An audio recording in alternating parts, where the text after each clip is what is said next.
ستار اكاديمي اكيد وهميه فما يتفضلش. عم يحكوا هلا انه حيرجع سيزون جديد من ستار اكاديمي، لسه مش عارفين اذا اكيد ولا لا. هل انت مع عوده ستار اكاديمي؟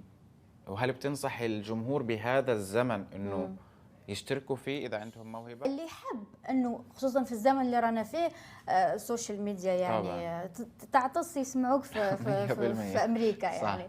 فاللي عنده هذه القدره انه يتقبل كم الهائل من الناس انه يصيروا يعرفوه ويتبعوه ويتدخلوا له في ادق التفاصيل طبعا. في حياته الفنيه والشخصيه يتفضل، اللي ما عندوش القدره ما يتفضلش. في كثير مواقف تحصل بالستار اكاديمي، كانت منها مواقف الحب، العلاقات الغراميه، المشاكل اللي كانت تحدث، كانت جزء منها مصطنع ووهمي ام كان حقيقي كله؟ يعني كان فعلا كما نعيش يعني. والله شوف الله اعلم يعني انت من تجربتك؟ لا انا تجربتي نحكي على الشيء اللي انا عشته يعني. انا بالنسبه لي انا ككنزه ما عنديش دعوه باشخاص ثانيه اللي كانوا معايا. انا بالنسبه لي ولا مره، وقلتها شحال من مره لما سؤال علي نفس السؤال، اني ولا مره تلقيت طلب او امر معين اعملي كذا او لا، ولا مره. فشفت لك تصريح عم يحكي انه العلاقات الغراميه اللي كانت تصير بالستار اكاديمي وهميه.